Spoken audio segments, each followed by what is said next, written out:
And welcome to this little weathercast here. We'll talk a little bit about some things about your weather over the next several days. It is 88. This is one of the headlines. It's a very warm day. I expected it to be a fair amount warmer than yesterday.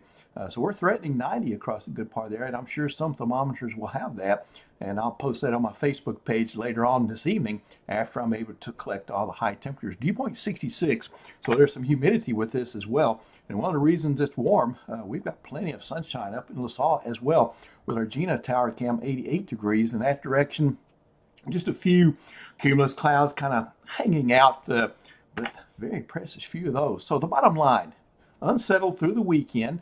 We'll deal with that, but the biggest days will be the next two, Thursday and Friday, and the heat will build in next week. So be ready for that, folks, as we get an early taste of summer with some humidity with that. Looking at radar, we don't see much happening here. Radar kind of reflecting a little bit of a low-level flow out of the south and southeast.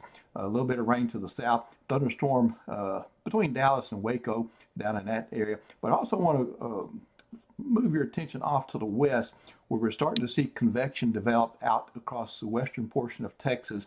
Right in here, the dry line feature, which is a moisture boundary, is kind of laying in that fashion right there. And I look for some pretty rapid storm development here over the next 1 to 2 hours in that area. Those storms have become severe.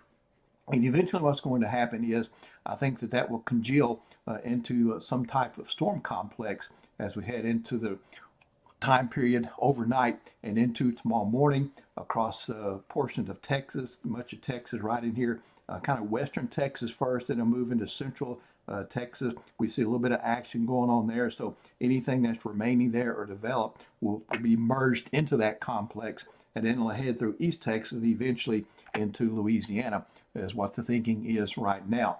Looking at your satellite and radar, we continue to see not much happening here in Cenla, but watch these little clouds right here across southwest Texas. As you can see, the explosive development of the thunderstorms, the upper level winds kind of blowing the tops off the storms right there in these little cloud streets. But the instigator of that, causing the vertical motion that's getting those storms started, is a shortwave, a little piece of energy in the atmosphere around 10, 20,000 feet high. Is progressing through that part of the world, and it will be moving through east and central Texas tonight and into Louisiana tomorrow. And that will be the lifting mechanism that will get our round of showers and thunderstorms started. It'll start that storm complex, and then all that will be moving into our forecast. So here's how Futurecast will play it out. By 8, 7 o'clock maybe, we'll start to see that convective system affect the Sabine River Valley there. And then as it heads eastward, we've got it timed into Alexandria, Pineville, mid-morning, maybe late morning there. Again, there's some, not an exact time scale with this, but you get the idea. Most of this is going to be in the morning. And then once we get into the afternoon, notice some is still lingering behind the main convective system, which is already well past us. So there will be some instability remaining behind that, and there could be some limited severe potential in both directions there behind the system and with it, and then extending this into Friday. You see, once again, we get pretty good coverage of rainfall. Rain and storms return on Friday, I think with less severe potential though. So the severe outlook for tomorrow, this covers the time frame from tomorrow morning at 7 a.m. into Friday at 7 a.m. We're just at a marginal risk, slight risk off to the west. Marginal will be at level 1 out of 2, 1 out of 5. So the severe threats are overall limited, so fairly low. With that, the flood and hail threat about the same. I think wind, strong wind, will be the main thing, and we can't rule out a tornado or two. Now, the percentages with this, I'll get into those in just a minute. In fact, we can look. Let me look at the bar graph one more time. Again, wind the primary thing, flood and hail about equal, and then tornadoes. And here are the percentages. All modes be wind 5%, hail 5%, and tornadoes 2%.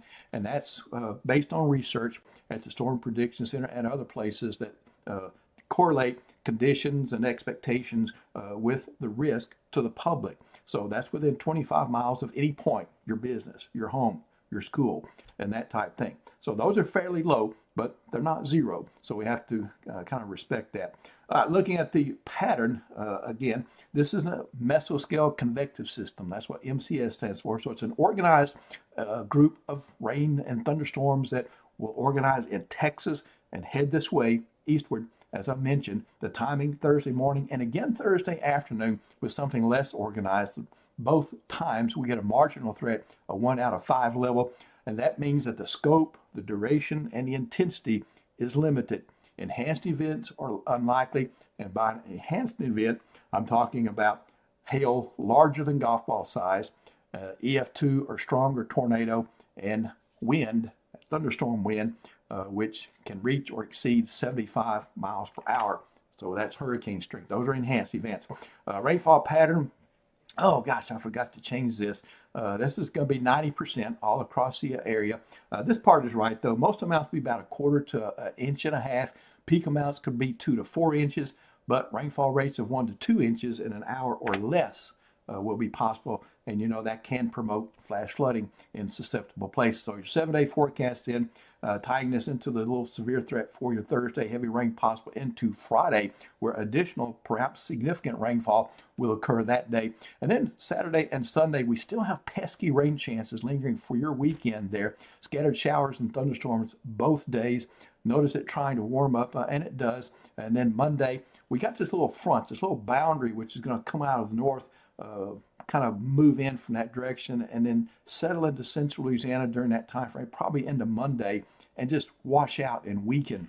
And so then we will start to see some rapid changes back to a hot forecast there. Monday, you see lower rain chances, temperatures climbing just a bit more. Tuesday and Wednesday, we got a dose of summer coming, folks. That's going to be coupled with humidity, and I'm forecasting it's basically a 90 there into the day on Wednesday, and after low of 71, so not much cooling overnight. And those readings, yes, that is early to mid-June here in Cenla. All right, well, thanks for being with me. Nick and I will keep our eyes on the weather situation for tomorrow and Friday. Have a blessed evening, and Nick will see you in the morning, and I'll be around again probably tomorrow afternoon or evening.